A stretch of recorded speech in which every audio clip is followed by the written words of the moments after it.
All right, everybody, back again. Just wanted to take a quick look at something that I think would be helpful for people who are getting started. So I have a couple of different resources that I use in order to make this work. So I have a batch of scripts that I got from a couple of data dumps. So I'm going to go ahead and roll over to my my folder here where I've got my stuff stored.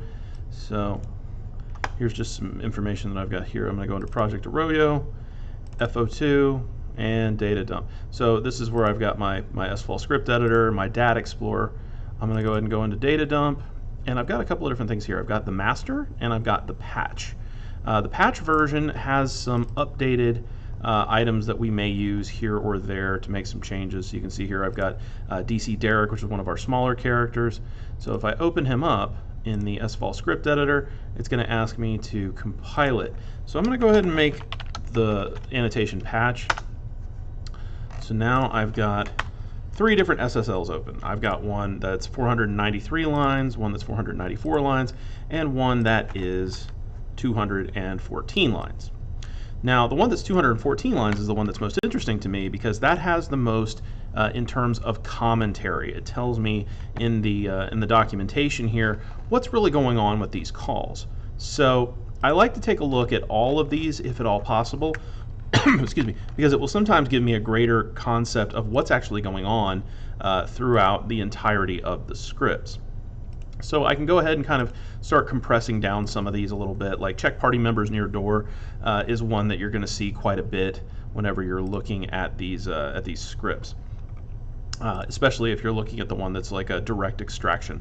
So I'm going to go ahead and go to check party members near door, take a look here, and it's looking at party member object. If you go into your define, it should actually list each party member by their ID number. So every party member is going to have their own ID, like 1677728. If I go into, let me see, I'll pull up Notepad.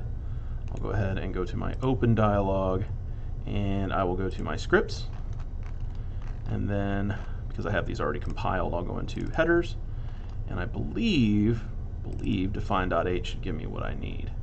So I'm going to go ahead and go down here. Let me see. I may be wrong on this one, but again, it is kind of helpful to kind of see these scripts where everything is. So like all of your traits are going to be listed in define.h. All of your perks, reaction types, floating message colorings and defines are going to be there. The movies that are done in the C engine there, and then all of your other includes. So if I can go ahead and go over here, let me see. Probably need global.h. Let's see. There's all of our global variables. I actually have a document that I will probably upload at some point that includes all of these sorted numerically. So you can see here like 103, 138, 163, 320. These are sorted by semantics. They're info sorted based on their location and context.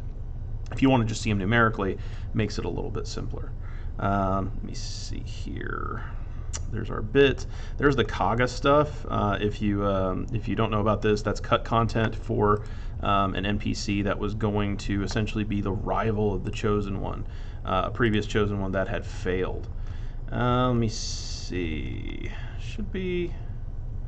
I don't think it'll be item PID. There should be. Maybe it's in party. Let's see.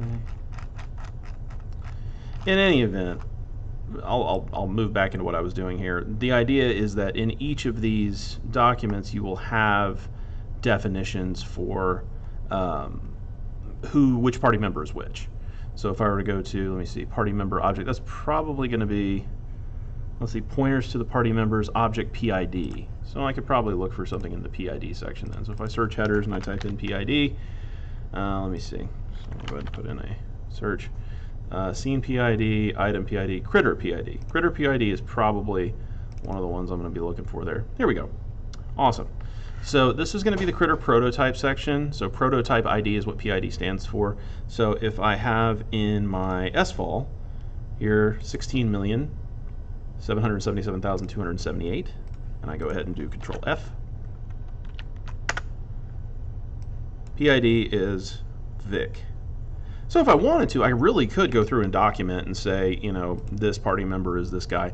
There's nothing we're really going to have to worry about for this, but what I'm trying to illustrate is that each of these things that we see each of these methods with a PID call, we see conditionals, operators, things like that.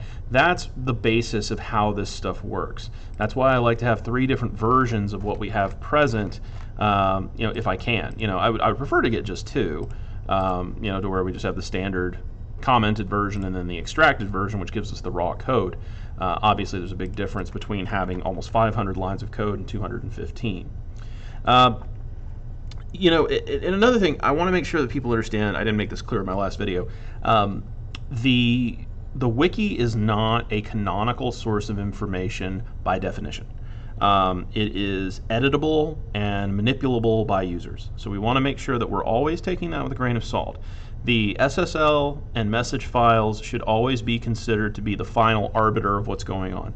Obviously, if we need to make modifications based on that, kind of like I talked about with the cut content for Sulik with his sister Kurisu, you know, her name wasn't really explored in Fallout 2, but it was brought up in Van Buren, which is, I mean, still it's content that was created by Interplay. So it is technically fair game, but I wanted to clarify that is not something that we have right away in terms of, you know, directly from the game. All right, so I wanted to do a little bit of an explanation of what I do when I pull up a particular actor's materials in order to work with them. So let me go ahead and go here. I'm going to go ahead and close all this stuff out, all these extra pieces. I do recommend going in there and just kind of playing with them and looking at the different items that are available. All right, so I'm going to go ahead and go to open, and I'm going to go to my master, my original master, and I'm going to go to text, English, dialogue, and I'm going to type in DC because Derek is in the den. He's a critter, and there's DC message, or DC Derek.message. I'm going to do a save as, and I'm going to put in my PA suffix in order to make sure that we identify that this is there. Just so you know, if you go into Notepad++, you will not see the .message extension as part of the C++ source file. I actually modified mine in order to include that just to make life easier. All right, so here I am. I've got my original text ready to go. So I've got my 0 look, got my 100, 101, 150. There's my 200 stuff, 220. A lot of these are blocked off in increments of 10 in order to separate them so that they can be easily parsed out. I prefer to separate them into nodes regardless. So you'll notice, I mean, there's only 85 lines here. This should be pretty quick.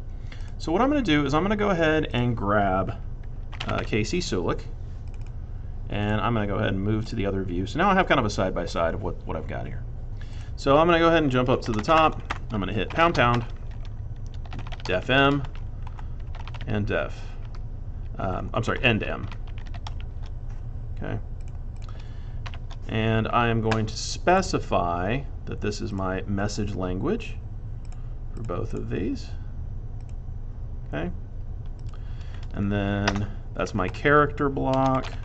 So any information that I need about Derek is going to go up here in the character block. I'm not really going to put anything in here now, but I will go ahead and put in my comment block here. So now I've got my block comment set, you know, character Derek, location, the den, script, DC Derek .ssl. Okay, pretty simple stuff. So I come down here and I'm going to take a look at his text. I'm going to pull up the script editor and then use the Windows key and the right arrow, and I'm going to go ahead and split my screen in half so I have a side-by-side view of what I've got going on. Alright, so there's my include stuff. I don't have to list that right now, I can do that later. I'm going to go ahead and start taking a look at my dialog. So I'm going to go ahead and hit the Control F key for find, and I'm going to pull 100. Okay, so the first instance of 100 is going to be under look at pproc. That's not uncommon. Okay, so I'm going to go ahead and do ##. I'm going to go ahead and put in def and end for this, and this is going to be under look at pproc. So I'm going to go ahead and do look at p proc. Put that in. All right, so I can put in the same block information I did with Sulik to make my life simpler. I'm going to go ahead and do that here. Put that on top, essentially, to tell me what the method is for. And now I'm going to go ahead and see where it's placed in here. So look at pproc is just message string 100. So I'm going to go ahead and pull a citizen of the den from here. I'm going to put it right there. Okay, so pretty simple stuff. This is a descriptive statement. This is not anything that's going to involve actual dialogue being produced, but it is going to be important to arrange it because we have to understand what we're looking for in the dialogue files. Okay, so now we're going to go ahead and move on to 101. Okay, search string is not found. So what I'm going to do is I'm going to take the look, and I'm going to go ahead and put it up here, and I'm just going to comment it out using that double slash. So now you see that I have both an active line and a non-active line. Okay, I'm going to go ahead and scooch up to the next one. I'm going to go ahead and go to 150. Okay, now this is description pproc. So what I'm going to go ahead and do is I'm going to copy and paste the same method again because I only have 2 lines of dialogue in here, and I'm going to rename it description pproc. Okay, and I'm going to pull my active examination comment here.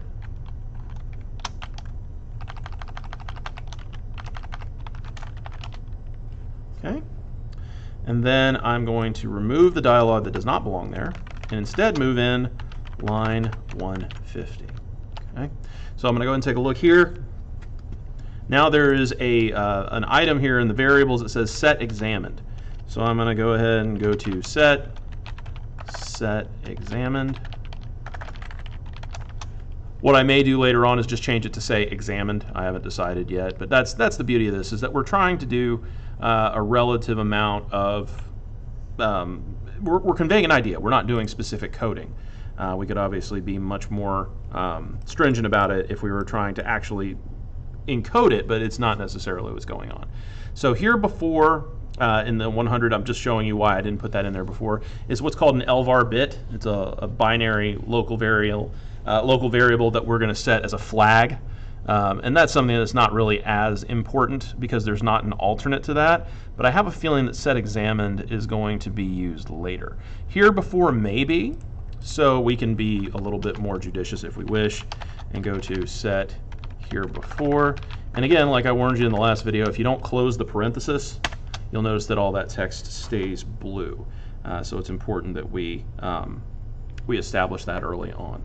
Make sure that if you're setting a variable or things like that, you make it very clear what you're doing. So you can see here on Sulik, I say if LVAR second look is equal to 0, and notice the double equals when we're testing for equality, and then the single equals is for assignment. Okay, I have set LVAR second look equal to 1. You wouldn't have a double equals in a set command, and you wouldn't have an assignment equals, single equals in an if statement. Okay, so just a little bit of syntactical continuity from my years of programming. Okay, so now we're going to hop back in. We've already cleared up 2 of these methods, so that's nice and clean. I'm going to go ahead and clear out node 0. We don't need that item. So I'm going to go here to 200. That's my next line that I'm going to look for. Okay, so that's node 1. Awesome. So now we're going to do double pound again. We're going to do def node 001. And then I am going to hit end down here. So now I have established node 001. In my comments, I'm going to carry over from where it says night, and from where to go, comma, WTG. You will see the abbreviation WTG in a couple of places. You'll also see a lot of initials and stuff, especially if you're looking at the commented version, and that is okay. That obviously just tells you who was programming here or there. Working on that. Okay, so I'm going to go over here, and so we've got a method here, and I'm going to float over it to tell us what we're doing. Void floater ran. So remember I told you before that voids don't return anything. They are a method that commits an action and then terminates. Okay, so we're going to be able to produce a random floating message starting at index 200 and going to index 207 from this message file. And the message file, of course, is defined above as dcderek.message or whatever it is we have. So I'm going to say that here we have a dialog. We're going to put this as ambient float dialog random L200 through 207. And again, I want to make sure I close that line right there. Okay, so I'm going to go ahead and cut and paste. Now you may notice I'm indenting a lot more. This is for just a little bit of visual clarity of where something is. When you start dealing with if statements, especially if we go over to, let me see the original here. So you'll see in this, up here in the top right, the procedure check party members near door, there's an if, and then there's an if within an if, and then there's a return statement. This indicates hierarchy. So the deeper that you go into the tree, like here we can see in critter pproc that we've got 6 ifs, 5 of which are nested inside. So we have to make sure that the ends all match. So we can see that the if and end are largely parallel. They're slightly offset in order to tell us where a particular sequence may end. When I first started programming, what we actually would do is we would put like end if relative to whatever code was going on. Right? So that way we can understand where the break was. Certain IDEs, you know, with the curly braces and stuff, you can actually see here in Notepad++, it highlights where the beginning and end is. If I go to the def up here, just to the left of it, you'll see the minus sign to indicate the fold capability going down to line 33. You can be much more complex with this depending on what IDE you're using. So if you're using you know, Sublime Text, or if you're using ++, or if you're using another type of integrated development environment, you'll be able to have a lot of stuff to play with in order to make your folders and files look a little bit more crisp, make it a little bit more interactive, if you will, for editing purposes. So we've gone ahead and we've taken a look at 200 to 207. I'm going to slide down here and pull off the header for night. We don't need that anymore. And I'm going to look at my next line of text, which is 220. Normally I'd go ahead and do the search feature, but hey, it's right here. So I'm going to go ahead and I'm going to copy the top of this, just instead of the end, and I'm going to go ahead and paste it in right above this little notch for 2. Okay, and I'm going to update the text here from that. So let's see, floats before Q2 or quest 2, right? From where to go. So I'm going to go ahead and pull that because we don't need it now. And then I'm going to go ahead and do pound end to go ahead and close that off so I can tighten it up, make sure it closes and folds correctly if necessary. Now I'm going to go ahead and change my random text to 220 and from 207 to 228. So this is, again, is just ambient float dialogue, so it's something that's going to happen if you're standing near to Derek while he's talking. Nothing really crazy going on there. And we can see that it's all just random. There's no necessary flow to this. There's no conditional that says if you speak to him, this will happen. We're going to get into that around node 4. Excuse me. So now let's go ahead and go down to node 3. Go ahead and update my text here, almost forgot. That's 240 to 252. So that's this block here. So I'm going to go ahead and copy this here, and I'm going to go ahead and paste. Now I'm going to go ahead and grab my floats after job 2, which I assume means quest 2.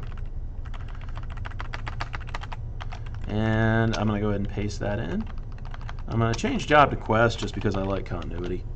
So let's see, floats after quest 2. Put it in the wrong place. Alright, so let's see, we're going to go and put that right here. Floats after quest 2 and having to talk to him from where to go. Okay, so I'm going to go ahead and pull that, close that out. Alright, so now I'm going to go ahead and indent here, and then end. And then I'm going to update my node. I'm going to update my number indexes here, 240 to 252. So now we've got the first 3 nodes pretty much assembled there. Now we're getting down to the nitty. Okay, so we're about half done. First time on job, node 4. Let's take a look here. Okay, so node 4, we're going to go ahead and begin with set Derek talk. So I'm going to go ahead and just grab the def here. I'm going to go ahead and paste that in. And I'm going to go ahead and tab in here. I'm going to go ahead and put in end. Now, what you've noticed here is this pattern seems to be pretty well defined. So if I wanted to, I could very easily say, let me go ahead and go to my script editor and just verify a couple of things. Node 5 is 270 to 273. Node 6 is 280 to 283. Node 7 is 290 to 293. Node 8 is 300 to 306. There's some interesting material here at 301 through 304. I will have to verify where that is in just a moment. And then we've got node 9 from 310 to 314, and 320 and 321 are node 10. Okay, so let's do a quick check here.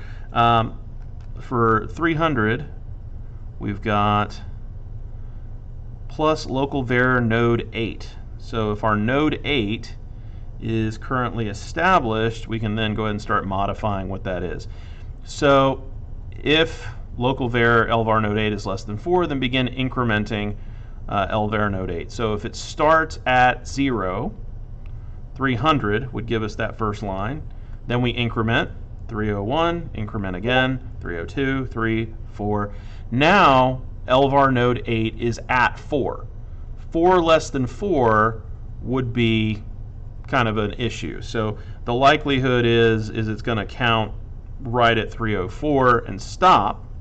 And then 305 and 306 you can see is at the response sequence down here. Okay, so that would be in that. So I'm going to go ahead and prefab these nodes. I'm going to go ahead and go to 5, and actually I'm going to speed this up a little bit. I'm going to go ahead and copy and paste the end as well, so I can just go ahead and bookmark them in. So we're going to go ahead and do 6, 7, 8, 9, and boom, 10. The only thing I'll have to do now is an end for this one. So now I have done the bookends for all of these nodes. So if I wanted to, I could actually go to fold all, everything collapses, and then I can just focus on the one I'm working on. So let me go ahead and put in these comments. Node 4 is first time on job, paste that in there, Pippy. All right, so hey, are you looking for some fresh baked bread? Let's see what's said here, 260 to 261, 263. Okay, so this is going to be a little bit different. This is going to be the original statement. Hey, you looking for some freshly baked bread? So I'm going to go ahead and put in a comma here because that would be there. And then I'm going to go ahead and go down 2 lines, double for the comment, and type in responses. Now I'm going to highlight these 3 pieces of dialogue and hit tab to move in. I'm going to go back to my script here, go back to node 4, and I've got 3 different targets for my neutral option. Okay, so for 261 I'm going to node 6. For 262 I'm going to node 8. So 4, 6, 8, easy to remember. And the last one is node 999, which, as we talked about before, is the ending statement. So I'm going to type in target equals N999. I'm going to go ahead and go up here and put blanks above each of these so I can put in target. And then equals N006 and N008. Okay, let's verify I got that right. So 261 goes to target node 6, 262 goes to target node 8. Okay. We also have another piece that we need to set, which is a variable. So I'm going to go ahead and go just above line 260 real quick, and I'm going to go in and put the set variable is called Derek Talk. So Derek Talk. I'm going to put that here. Okay. So now this node is set. We access node 4 by talking to him. So what I would do here also is just go to greeting node, whatever you need to do. This is going to indicate to the editor team that this is the primary way in which you interact with Derek. Okay, so if we go here, these are going to be called in different capacities.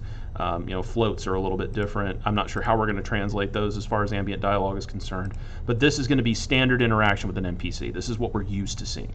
Okay, so this means that if we talk to node 4, it's going to line 260. Hey, you looking for some freshly baked bread? Node 6 is our target. Line 261 is yes. So now we can pop node 6. Boom, bread from node 4. So we've got that. 280, so am I. Have I told you what a great cook I am? Becky won't hire me for some reason. She says I'm unstable. Let me fix that apostrophe. And then if I look at node 6, which jumping ahead a little bit, 280 is the reply. So that's the reply coming from Derek directly. Okay. So the other 3 lines are going to be responses from you as the player. Lines 281, 282, and 283. Node 7, node 8, node 9. Okay, 999, excuse me. So very close to what we saw here. So I'm going to just copy that. I'm going to copy the 8. Boom. Copy and paste that here and just change that to 999. And then this one I'm going to set up as 7. So I know we skipped 5, but I'm trying to show you the sequence of how we do these.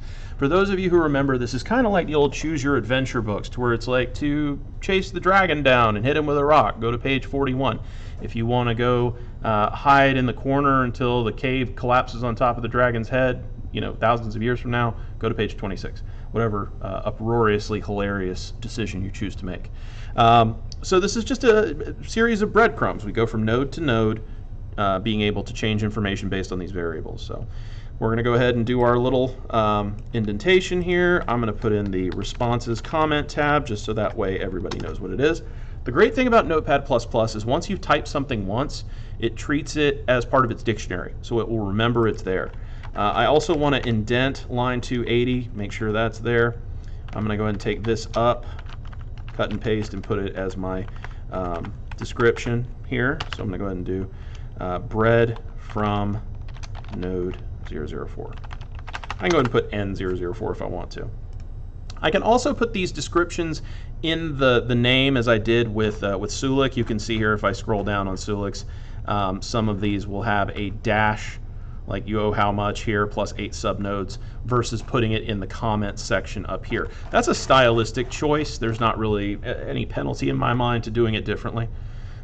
So now Derek's node 4 is okay, node 7 is good. Let's go ahead and do node 5 in the middle, so that way we don't have any discrepancies. So I'm going to go ahead and enter down, and then I'm going to copy and paste my descriptor here, next times. I don't know what that means.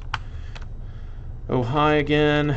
All right, so I'm going to go ahead and tab, because remember the responses are going to be indented 1 notch further in. And then I'm going to look at the SFOL script for what my nodes are. So node 5 is 8, 9, and 999. So I'm going to go ahead and copy the 999, of course. I'm going to go ahead and copy the 8, put that as my first line. Also be careful, because as you saw here, if I leave this continuous and there's no delimiter or separator, this is what's called prefix mode, meaning that the prefix after the target keyword is going to turn everything green. So continuing this line on beyond that may lead to some strange colorization. Don't worry about it. It's not going to hurt anything. It's just visually it can be kind of distracting. So I wrote the formatting to how I've been capturing this stuff. So if you decide to do it a little bit differently and you find that it works better, let me know. I'm a teacher, so I always like seeing ways to do stuff better. I love Bill Gates' quote where he says, if I really want to get something done, I'm going to find the laziest person that works for me, because they're going to find the smart way to get it done. So let your inner lazy flow forth, and let's make it happen. Okay, so we've got our node 5 lined up pretty much like we did with nodes 4 and 6. This is not hard stuff. It's really just getting the technique down. Let's go ahead and go to node 7. So now I'm going to go ahead and put in she's right as my descriptor from N006. Hey, there you go. So I'm going to go ahead and close that, pull this title bar out, and then we're going to go ahead and skip this forward here. So I'm going to go ahead and look at node 7, which means reply 290 plus is dude female. So what this is doing is essentially saying, is this a yes or no option? So 290 dude is female being 0 would be false. So I'm going to go and put in a descriptor that says if player is male. I'm going to go ahead and take that off here. I'm just going to do an if statement normally. if player double equals male, I'm going to go ahead and do 290.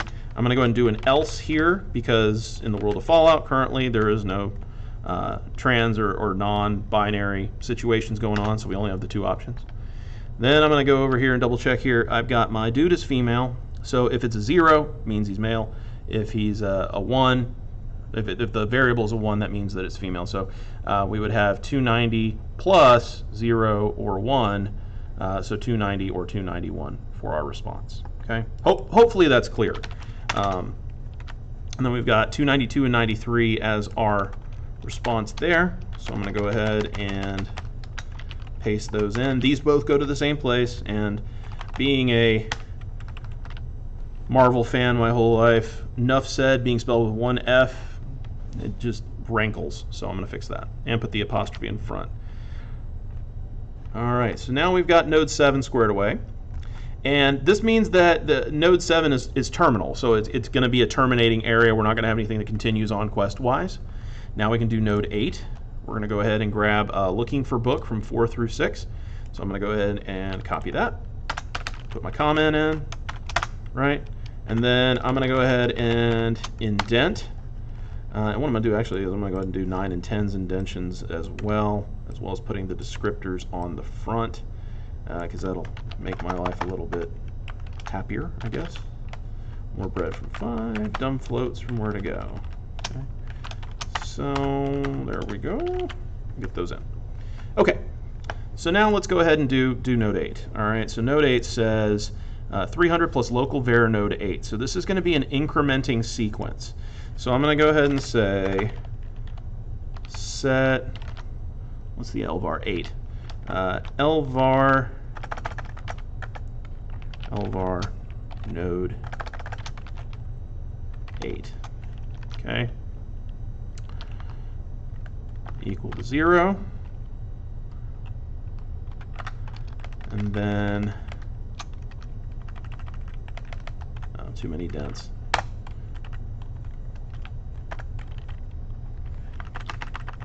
And then I'm going to do while. I should do that after, sorry. So I'll go to while lvar node 8 is less than 4. Again, I'm going to do the indentation.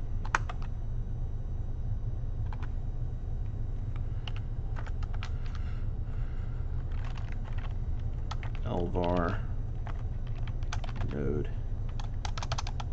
8 plus equal, or no, lvar node 8 plus plus.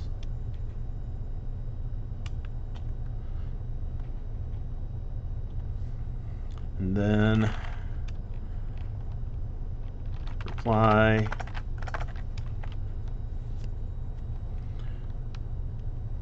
(300) plus lvar node 8. Set.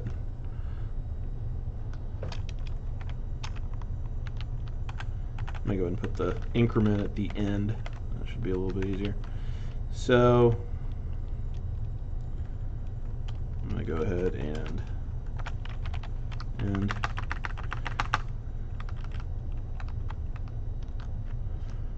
go into, let's see, user defined language, define my language, drop down, message, keyword lists. Let's go to while. Let's see. There we go. Now the while shows up correctly. All right, so we're going to go ahead and reply that. All right. So now we've got a loop properly set up here. So let me go ahead and walk through the logic of what's happening here. We're going to set lvar node 8 equals 0 while lvar node 8 is less than 4. Reply lvar plus lvar node 8, or 300 plus lvar node 8. So 300 plus 0, which is the first increment, reads here. Then we increment down here at the end, so 301 comes back through. 1 is less than 4, so we read 301. We go ahead and increment again, 302. We've got less than 4, so that's 302. Keeps going through 303. And then we get to 4 less than 4, and then we're able to kick out of the loop. It should be less than or equal to, less than or equal to 4, because 4 is acceptable. Once we increment, then it'll say meh, we'll kick out, or it would be less than 5, because once we hit 5, we can't read 305 because it doesn't exist. All right, so in any event, what we're trying to do here is display that we have an increasing level of detail that comes from this guy. So we talked to him the first time. He tells us about he didn't like a book and he threw it off somewhere. And then 301, he's like, what book? And then basically you're showing his increasing level of mental instability as you talk to him. All right, and then we've got our responses here. So again, I'm going to indent that, kick that in. We need to take a look at our SSL script to see in node 8 what's our target, each of which is 999. So I'm going to go ahead and copy and paste. Something else is that what we have to be aware of is that these scripts are not existing in a vacuum. This is interacting with other things possibly. So there may be things that check to see if you have a particular PID on you, things like that. Like for Derek, for instance, the book that he threw away that belongs to Becky, it doesn't exist anywhere on the map until after you talk to him. So I have to assume that one of the items we're looking at here is a trigger to fix that. So we've got node 8. Let's go ahead and go to node 9. Okay, let's take a look at our SSL here. 310 plus local variable node 9. So we're doing something similar to what our previous one was, up to 313 and 314. So I'm going to go ahead and basically copy what we had here. I'm going to go ahead and, didn't mean to cut, but it works just fine. I'm going to go ahead and paste. We're going to set lvar node 9 equal to 0. And then because we only have 3 responses, I'm going to go ahead and put less than or equal to 3. All right, so I'm going to go ahead and indent, dip, and then end over. And then we're going to increment lvar node 9 plus plus, and I'm going to go and back that up. And then here we're going to put in our responses as before. And I'm going to increment here, and then let's go to SSL node 9. Again, we're targeting the N999, so I'm going to copy that, paste it in. We're good. And then we've got dumb floats in node 10. So let's see what's going on here. That's another set Derek talk and floater ran. So we're going to go ahead and go to set. Derek talk is a variable we already established. And then up here with the floats, I'm going to go ahead and just copy that. So I'm going to get my randoms here. Go ahead and go to, paste that in. And then I'm going to increment my items here. Instead of 240, it's 320 and 321. Okay. So now I've gone through the entire dialog file, and every line has a presence of some kind. Everything's going to interact in some way. Okay, so I'm going to go ahead and close Sulit because I have my references that I need. Now I can just look at this straight on, and then all of the lines should be contiguous. Everything seems good there. All right, so now I'm going to go ahead and save what I've got, and I'm going to take a look at my SSL script, and I'm going to look at some of the other versions and make sure there's not anything that I'm missing. So 998, that's a combat node. So pick up pproc basically means you're trying to steal something. For a container, that's where you're trying to open something up and somebody gets mad like you're breaking into their stuff. So the pick up pproc would be if the source object is the dude, meaning the player, but the object itself being opened is like, if Vic had a treasure chest in his little trader hut and he was mad that you were taking it, that would be where you're at. And then you've got your talk pproc here. This is an important thing to look over. This is something we're going to talk about next time. The idea is that we have a job, meaning that Becky wants us to find her book and get it back from Derek. There is a specific time of day between 6 a.m. and 6 p.m. that we have to be able to talk to Derek. So let's see here. We've got game hour, less than or equal to 600 or greater than. So between 6 p.m. and 6 a.m., excuse me, I've got it inverted. And then we've also got some global variables here, 371. So what I'm going to do is I'm going to look at real quick, open. I'm going to go to my FO2 screen. Let's go to data dump. F2 scripts, and at the very bottom, yep, gvar sorted. There we go. So with Derek, again, let me go ahead and check 371. So if I go here, 371, gvar den Becky job, which means we have established that the job has been taken on, if you will. And then we've got global var 446. So if we scroll down a little bit on that, that is the den flag 2. If we go down a little farther, 446 shows up again. We've got some global variables 37 to 45. Let's see what those are. Okay, so 37 starts here. That's our karma, holy warrior to demon spawn. So if this person gets killed, these are the modifications that we're going to make to these particular karma levels, and then your karma will get tested based on X, Y, or Z. This is a karma check sequence, if you will. Let's see. BW or bitwise or, and then bwand, which is bitwise and. Those are other operators that you may deal with. If you haven't gotten into logical operators before, it's not really something you have to worry about. Again, most of what I'm doing here is just messing with the text and making sure that all makes sense. But if there are aspects of his behavior that are controlled by a quest or something similar, and we're trying to get our dialogue editing together for that, these are the reference documents that we're going to want to use.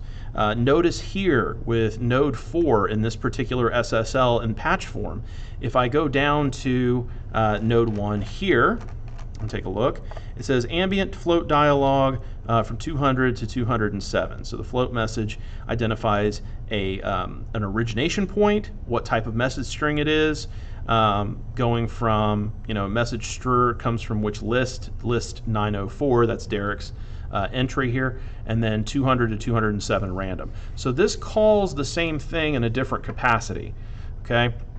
And then we see the same thing here, 200 to 228 for node 2.